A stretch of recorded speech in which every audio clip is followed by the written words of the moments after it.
السلام عليكم ورحمة الله. أعزائي، مرحبا بكم في قناتكم فيزيكا فصيل كوليج. وغادي نبداو أول الدرس الأول مادة العلوم الفيزيائية السنة الأولى دولي. وغادي يكون الدرس ديالنا هو l'eau qui nous entoure. Et on commence par les objectifs pour cette héros. Donc on doit être capable de connaître l'importance de l'eau pour les êtres vivants et connaître les trois états physiques de l'eau, connaître les sources et les réservoirs naturels de l'eau, citer les domaines d'utilisation de l'eau et proposer des mesures pratiques pour rationaliser son utilisation. Et enfin, connaître le cycle d'eau. Et on commence nos objectifs et on pose la question: où on trouve l'eau autour de nous? On voit les images. On trouve l'eau autour de nous dans les mers et les océans, dans les chutes d'eau, dans les rivières et neiges, icebergs et glaces. Quel est l'état physique de l'eau dans ces places-là? Est-ce que l'eau se trouve seulement liquide et solide dans la nature? Oui, il se trouve aussi gazeux. Il se trouve sous forme de vapeur d'eau, gaz invisible. Il se trouve dans l'atmosphère, mélangé avec l'air. Et donc, on résume. Il y a de l'eau dans la nature sur trois états physiques. État liquide, comme l'eau de surface, et eau souterraine. Eau de surface, c'est l'eau qui se trouve à la surface de la Terre, eau souterraine qui se trouve à son profondeur. État solide, glace. Il se trouve dans les pôles, nord et sud. Neige, il se trouve dans les montagnes. Et l'état gazeux, la vapeur d'eau, il se trouve dans l'atmosphère, mélangé avec l'air. C'est un gaz, on a dit qu'il est invisible. Maintenant, quelles sont les quantités d'eau qui recouvrent le globe terrestre? On voit dans la photo du satellite du globe terrestre que la Terre est divisée en deux. Une partie colorée en bleu représente l'eau, et une partie représente la Terre colorée en vert.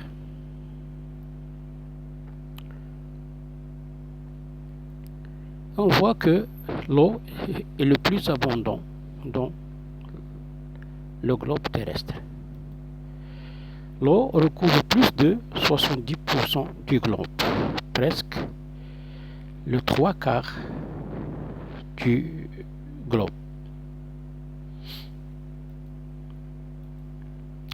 Maintenant, on passe à la distribution de l'eau sur la Terre. L'eau sur la Terre est divisée en l'eau salée. Elle représente 97%, et l'eau douce représente 3%. L'eau salée, c'est ماء مالح. L'eau douce, c'est ماء عذب. Quelles sont les sources d'eau douce? L'eau douce se divise en eau souterraine. On a ici un puits qu'on fait sortir de l'eau souterraine, et eau superficielle. Ici, on a une rivière qui se trouve à la surface de la Terre. Distribution de l'eau douce. L'eau douce se distribue en eau superficielle. C'est l'eau des lacs, des rivières, des glaciers. Qu'est-ce que ça veut dire lac? نعم، البحيرات. les glaciers. نعم يا الجبال الجليدية. Eau souterraine représente 31%. Et enfin, autre, 0,4%. Qu'est-ce que ça veut dire autre? Oui, c'est l'eau qui se trouve dans l'atmosphère sous forme de vapeur d'eau, des nuages, des buées, des brouillards, etc. Maintenant, on passe à la distribution de l'eau de surface. L'eau de surface est divisée en 3 grandes catégories. L'eau des lacs représente 87%. L'eau des marais représente 11%. Quels sont les marais? Oui, mustanqa'at. Et enfin, l'eau des rivières représente 2%. Est-ce que les êtres vivants peuvent-ils vivre sans eau? Oui, on voit ici les photos. Pour les humains, les animaux et les végétaux, on voit que tous ces êtres vivants ne peuvent pas vivre sans eau. Et on dit que l'eau est une matière fondamentale pour tous les êtres vivants. C'est pour cela qu'il faut travailler au bon usage de l'eau. Comment fait-on pour travailler au bon usage de l'eau? Oui, et ne pas gaspiller et ne pas polluer, oui. Maintenant, on passe au domaine d'utilisation de l'eau. Quels sont les domaines d'utilisation de l'eau? Où on utilise l'eau? L'homme utilise l'eau dans quel domaine? On voit ici l'utilisation à la maison, utilisation domestique. Pour lavage, pour cuisiner, etc. Et on a ici une photo. Qu'est-ce qu'elle représente? Oui, elle représente le domaine agricole. Il utilise l'eau dans ce domaine-là pour arroser les plantes et pour donner boire au bétail. Ici, on a un autre domaine. Qu'est-ce qu'on voit ici? Domaine industriel. Oui, un barrage. Pourquoi faire? Pour la production d'électricité. Et on utilise aussi dans le domaine dans des usines pour laver la matière première ou pour la déplacer, etc. Et on a enfin pour le transport et transport de marchandises.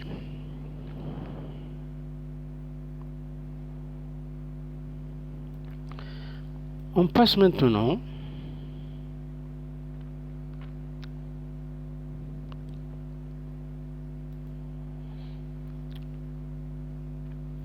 à résumer tout ça.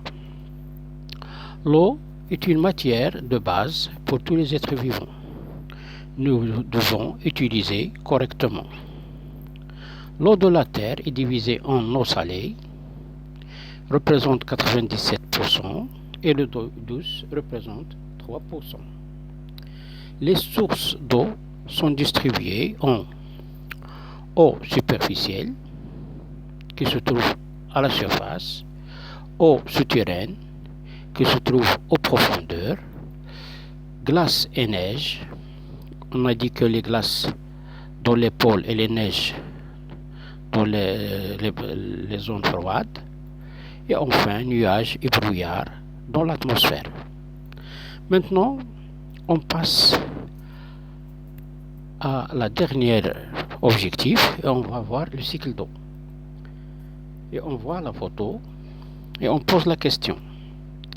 Cette rivière fait partie de nombreuses rivières qui se jettent dans les océans et les mers. Comment pouvons-nous expliquer le non-inondation des eaux des océans et des mers sur la Terre? Inondation هي فيضان. Pourquoi les océans, les mers n'inondent pas sur la Terre? Oui. Que représente cette image?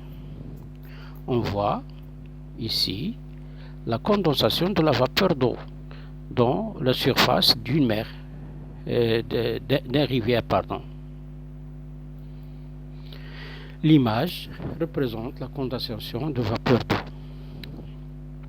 Sous l'action des rayons de soleil, l'eau de surface des océans, des mers, s'évapore. Et cette vapeur-là monte. La quantité de l'eau évaporée est égale à la quantité d'eau qui retourne à la mer. C'est pour cela que les mers et les océans n'inondent pas. الله سبحانه وتعالى خلق لنا واحد الدورة. هذيك الدورة لتجديد مصادر الماء بحيث تتمنع التلوث ديال المياه. حنا تنعرفوا بأن المياه الراكدة تتلوث، المياه الجارية لا تتلوث. هاد الدورة خلقها الله سبحانه وتعالى للتوازن البيئي. وهاد لو سيكل دو تينقسم 4 ديال الأقسام. لا بروميير بارتي شناهي؟ هي l'évaporation. Les eaux des océans, des mers et des rivières s'évaporent. C'est l'évaporation. La vapeur d'eau monte et il trouve une partie très froide et il devient liquide ou solide. C'est la condensation. Donc lorsque la vapeur d'eau monte, il constitue des nuages. Les nuages est dû à la condensation de la vapeur d'eau. La vapeur d'eau se condense dans la haute atmosphère en raison des basses températures et de variations de pression. C'est la condensation. Après, le nuage est poussé par le vent et lors du transport, les gouttelettes d'eau s'écrasent entre eux. C'est ce qui fait que la pression à l'intérieur du nuage augmente. Cela lui fait qu'il va exploser et tomber sous forme de pluie, de grêle ou de neige. Le vent poussera les nuages et tombera sous forme de pluie, de grêle ou de neige. Pluie ou neige ou grêle. Oui. البرد تفروري بالدارجة ديالنا. Oui. C'est la précipitation.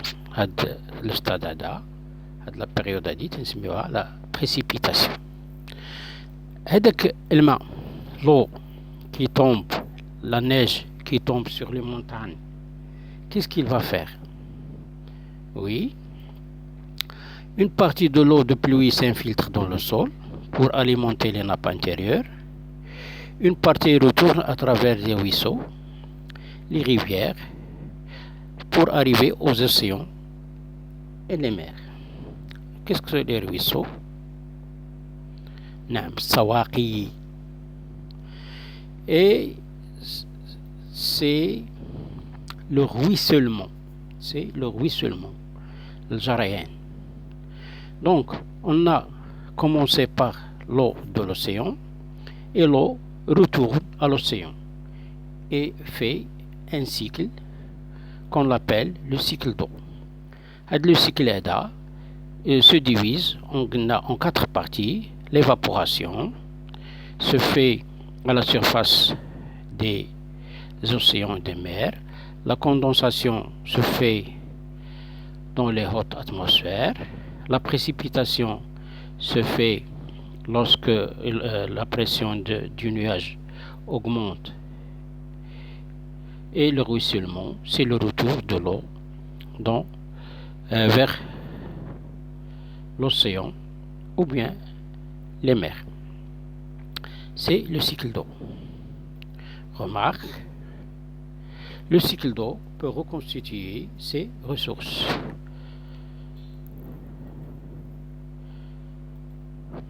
Merci pour votre attention et au revoir. أعزائي، ما تنسوش الاشتراك في القناة ومشاركتها مع الأصدقاء باش تعم الفائدة للجميع، وشكرا.